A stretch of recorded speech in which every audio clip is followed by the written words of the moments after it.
Hello student, good morning to all. हम पढ़ रहे हैं principles of inheritance and variation.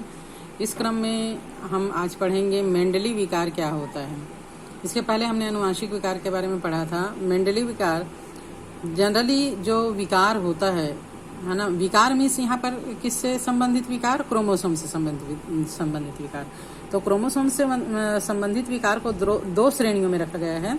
एक तो मेंडली विकार और दूसरा क्रोमोसोमी विकार। मेंडली विकार में वे विकार होते हैं जो एकल जीन के रूपांतरण या उत्परिवर्तन से मुख्यतः निर्धारित हो जाते हैं। मतलब जो क्रोमोसोम्स का जोड़ा होता है उसमें अगर एक भी जीन्स में विकार है तो आने वाली संतति में उस प्रकार का विकार हो जाता है ना, एकल जीन्स के रूपांतरण या उत्परिवर्तन के द्वारा। अगर उस जीन्स की संरचना अपने स्थान से हट गया या उसमें कुछ और जुड़ गया या कमी हो गई तो उससे इस प्रकार का विकार होता है। ये विकार उसी विधि से संतति में पहुंचते हैं जिसका अध्ययन वंशागति के सिद्धांत के साथ किया जा चुका है। हमने वंशागति की सिद्धांत पढ़ा और इसमें वंश ट्री के बारे में भी पढ़ा, जिसमें किसी भी बच्चे को उसका किसी भी प्रकार का विकार है या विशेषता है वो उसके पिता से या दादा दादी से या नाना नानी से या परदादा परदादी से मिलता है। कई पीढ़ियों में ये विकार जो है वो छुपा हुआ हो सकता है, लेकिन कई पीढ़ियों के बाद पुनः ये उभर सकता है। ये केवल जीन्स के एक्टिव होने के कारण होता है। इस प्रकार के मेंडली विकारों की वंशागति को हम वंशावली, परिवार के वंशावली में हमने पढ़ा है। मेंडली विकार का जो उदाहरण है उसमें मुख्य रूप से हीमोफीलिया, सिस्टिक फाइब्रोसिस, दात्र कोशिका अरक्तता, वर्णांधता यानी colour blindness, phenylketonuria, thalassemia, ये सब विकार आते हैं। और मेंडली विकार जो है इन सब रोगों के बारे में बहुत गहन अध्ययन करके इसका स्टडी किया गया, पता लगाया जा चुका है। और ये भी देखा गया है कि ये जो मेंडली विकार होते हैं जो एकल जीन्स में स्थित होने के कारण होता है वो प्रभावी भी हो सकता है और अप्रभावी भी हो सकता है। प्रभावी होने से उस विकार के लक्षण दिखाई देते हैं और अप्रभावी होने से उस विकार के लक्षण होता जरूर है लेकिन दिखाई नहीं देता। फिनोटाइप में वो नहीं आता है, केवल जीनोटाइप में रहता है। और जैसे कि हीमोफीलिया में होता है, ये लक्षण लिंग क्रोमोसोम आधारित भी हो सकता है। हमको पता होना चाहिए कि हमारे बॉडी में जो ऑटोसोम और लिंग क्रोमोसोम होता है, ऑटोसोम जो है वो बॉडी के कैरेक्टर को डिसाइड करता है और लिंग क्रोमोसोम जो है वो न केवल सेक्स डिटर्मिनेशन का काम करता है बल्कि उसमें कई प्रकार के और भी लक्षण निर्धारित होते हैं। अगर इसमें कोई विकार आ गया तो ये संतति में ट्रांसफर होता है। ये लक्षण लिंग निर्धारित क्रोमोसोम हो सकता है। तो ये सुस्पष्ट है कि एक्स लक्षण अप्रभावी लक्षण वाहक मादा कैरियर मदर से नर संतति को प्राप्त होता है। मतलब फीमेल में जो है वो एक्स क्रोमोसोम्स होता है और मेल में एक्स और वाई क्रोमोसोम्स होता है। अगर एक्स क्रोमोसोम्स पर ये विकार है तो ये फीमेल से ही मेल में जाता है और ये फीमेल और मेल दोनों में हो सकता है। लेकिन अगर वाई क्रोमोसोम्स पर किसी विकार के लक्षण है, कोई जीन जो है वो विकृत है, तो ये केवल मेल से मेल चाइल्ड में ही जाएगा, यानी केवल लड़कों को ही ये विकार हो सकता है, लड़कियों को ये विकार कभी भी नहीं होगा। तो इस प्रकार यहाँ पर एक वंशावली का चित्र दिया हुआ है ना, और इसमें प्रभावी और अप्रभावी लक्षण दिखाए गए हैं। जैसे यहाँ पर ये जो है वो फीमेल है और ये मेल है। फीमेल प्रभावी है, मतलब ये मेल और फीमेल दोनों में को ग्रसित कर सकती है, जबकि मेल जो है वो अप्रभावी है। तो ये कैरियर तो नहीं होगा, वाहक तो नहीं होगा, लेकिन ये प्रभावित हो सकता है। और फीमेल जो है वो प्रभावी होने के कारण ये कैरियर होती है। तो एक्स यहाँ पर एक्स फीमेल का और मेल का एक्स मिला तो जो लड़की है ये एक ही क्रोमोसोम्स पर है ना, 2x होता है, उसमें एक क्रोमोसोम्स पर ये विकार है। तो जो स्वस्थ वाला एक्स क्रोमोसोम मेल के एक्स क्रोमोसोम से मिला तो लड़की जो है वो प्रभावी नहीं हुई। लेकिन जब एक्स क्रोमोसोम जो प्रभावी है वो लड़के के वाई क्रोमोसोम से मिला तो XY ये मेल जो है वो उस रोग से ग्रसित हो गया। अगर वाई क्रोमोसोम जो है वो स्वस्थ वाले X क्रोमोसोम से जिसमें कि इस विकार का प्रभाव नहीं है तो उसको ये रोग नहीं होगा, न ही उसमें अप्रभावी लक्षण छुपा होगा। ठीक है, तो इस प्रकार इस चार्ट को बनाया जाता है।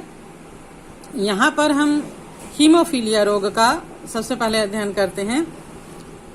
हीमोफीलिया एक प्रकार का रोग है जिसमें रक्त का थक्का नहीं जमता, मतलब जो जीन्स पर क्रोमोसोम्स पर जो जीन्स है वो रक्त को थक्का बनाने वाले एंजाइम्स का फॉर्मेशन नहीं करते हैं। तब व्यक्ति के रक्त में जैसे उसको चोट वोट लग जाती है कहीं भी, तो जब रक्त बहना शुरू होता है तो थक्का नहीं जमता। जनरली हमको चोट लगता है तो कुछ सेकंड के पश्चात वहां पर एक थक्के का निर्माण हो जाता है जिससे रक्त का बहना बंद हो जाता है। लेकिन इस प्रकार के रोग में थक्का बनने में कई घंटों बल्कि कई दिन भी लग जाता है, तो रक्त तब तक जो है वो शरीर से पूरा खत्म हो जाता है और व्यक्ति की मृत्यु हो जाती है। इसे हीमोफीलिया रोग कहते हैं। इसका प्रभावी व्यापक अध्ययन हो चुका है और इसमें प्रभाव रहित वाहक नारी से नर संतति को रोग का संचार होता है। अगर फीमेल में वो फिनोटाइप नहीं है लेकिन उसके X क्रोमोसोम्स में ये है, रोग का लक्षण है, तो ये मेल में जाता है, तो रोग जो है वो इससे प्रभावित हो जाता है, यानी रोगग्रस्त हो जाता है और मेल से ये फीमेल चाइल्ड में नहीं जाता। तो मतलब फीमेल ही मुख्य रूप से इसके वाहक होते हैं। ये जो रक्त को बनाने वाला जो प्रोटीन है वो संबंध एकल प्रोटीन से के प्रभाव के कारण होता है। ये एकल प्रोटीन एक प्रोटीन श्रृंखला का अंश मात्र से, एक छोटा सा हिस्सा से ही होता है, जिसके कारण आहत व्यक्ति के शरीर की एक छोटी सी भी चोट से रुधिर का निकलना जो है वो बंद नहीं होता। विषम युग्मजी नारी वाहक से ये रोग पुत्र में जाता है। विषम युग्मजी मतलब एक X स्वस्थ है और एक X में ये है, तो नारी के रोगग्रस्त होने की संभावना बहुत कम होती है, क्योंकि इसमें एक X भी अगर स्वस्थ है तो वो प्रभावी होता है और जो रोग वाला X है उसको अप्रभावी बना देता है। इस प्रकार की नारी की माता को कम से कम वाहक होना चाहिए, मतलब कैरियर होना चाहिए, और पिता को हीमोफीलिया से ग्रस्त होना चाहिए। यानी ये X क्रोमोसोम्स पर ही ये रोग पाया जाता है, तो ये पिता में एक X भी क्रोमोसोम्स है तो वह रोग का कारक होता है, और उस रोगग्रस्त X से फीमेल का X जो रोगग्रस्त है वह मिलेगा, तभी ये प्रभाव लड़कियों में दिखाई देगा। और चूंकि लड़कों में केवल एक X ही क्रोमोसोम्स होता है, इसलिए अगर माता का स्वस्थ X क्रोमोसोम्स गया है तो लड़कों में नहीं होगा, और X वाला क्रोमोसोम्स गया है तो लड़कों में ये रोग हो जाता है, जो अधिक समय तक जीवित नहीं रह पाते। महारानी विक्टोरिया, इंग्लैंड की महारानी विक्टोरिया, ये इस रोग से ग्रसित थी और उनकी लड़कियों में भी ये लड़कियां भी इसकी वाहक थी, कैरियर थी, तो इसलिए इस रोग को राजसी रोग है ना, राजवंश का ये रोग कहलाता है। और इनके अनेक वंशज थे जो इस रोग से ग्रस्त थे। रानी स्वयं भी इस रोग की शिकार थी। सेकंड रोग है वर्णांधता का, है ना, कलर ब्लाइंडनेस। कलर ब्लाइंडनेस क्या होता है? हमारे आंख की संरचना आप लोगों ने फिजिक्स में पढ़ा होगा या बायो में भी हमने पढ़ा था 11th में। इसमें जो शंकु और शलाकाएं होती है, जो शंकु या कोन होते हैं, ये कलर के लिए उत्तरदायी होते हैं। इसमें जो प्रोटीन है वो 3 प्रकार के कलर का डिफ्रेंसिएशन करती है, और इन्हीं तीनों कलर से सभी के मिक्सर से सब कलर बने होते हैं। और रॉड्स जो है वो प्रकाश ग्राही होता है। तो अगर किसी व्यक्ति में इन तीनों में से कोई भी एक कलर का जो कोण है उसमें बनने वाले प्रोटीन्स सही काम नहीं कर रहे हैं, एंजाइम सही काम नहीं कर रहे हैं, तो उस रोग से संबंधित विकार आ जाता है। कभी कभी व्यक्ति में तीनों ही प्रकार के कलर का जो प्रोटीन्स है वो एंजाइम जो है वो प्रोटीन का फॉर्मेशन नहीं कर पाते, तो तीनों ही कलर का डिफरेंस उसमें आ जाता है। तो ब्लैक एंड व्हाइट उस व्यक्ति को केवल दिखाई देता है। मानव ही एकमात्र एक ऐसा जीव है इस अर्थ पर जो अलग अलग कलर का डिफरेंशिएट कर सकता है। अदरवाइज मैक्सिमम जो एनिमल्स हैं वो केवल कुछ ही कलर का डिफरेंशिएशन कर पाते हैं। तो ये भी एक लिंग संलग्न अप्रभावी विकार है, और ये विकार लाल या हरे रंग के कलर के कारण कलर के लिए संवेदी शंकु के त्रुटिपूर्ण होने के कारण ज्यादातर होता है, जिसके फलस्वरूप व्यक्ति लाल और हरे रंग में विभेद नहीं कर पाता। अमेरिका में मैक्सिमम लोगों को ये विकार है, और इत्तेफाक से लाल और हरा रंग जो है वो ट्रैफिक का कलर है ना। तो ये विकार जो है वो एक्स क्रोमोसोम्स पर स्थित कुछ जीन्स में उत्परिवर्तन के कारण आ जाता है। लगभग 8% पुरुष और ओनली 0.4% फीमेल में ही ये विकार पाया जाता है, क्योंकि ये अप्रभावी वाला है तो फीमेल में 2 एक्स है, अगर एक एक्स में नहीं है तो वो जो एक्स है वो प्रभावी होगा और रोग के विकार को दबा देता है।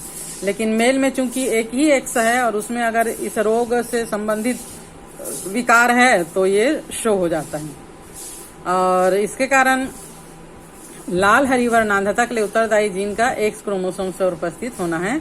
नर पुरुष की कोशिकाओं में केवल एक क्रोमोसोम्स होता है ना, तो इसलिए ये जो है वो उसमें प्रभावी होता है।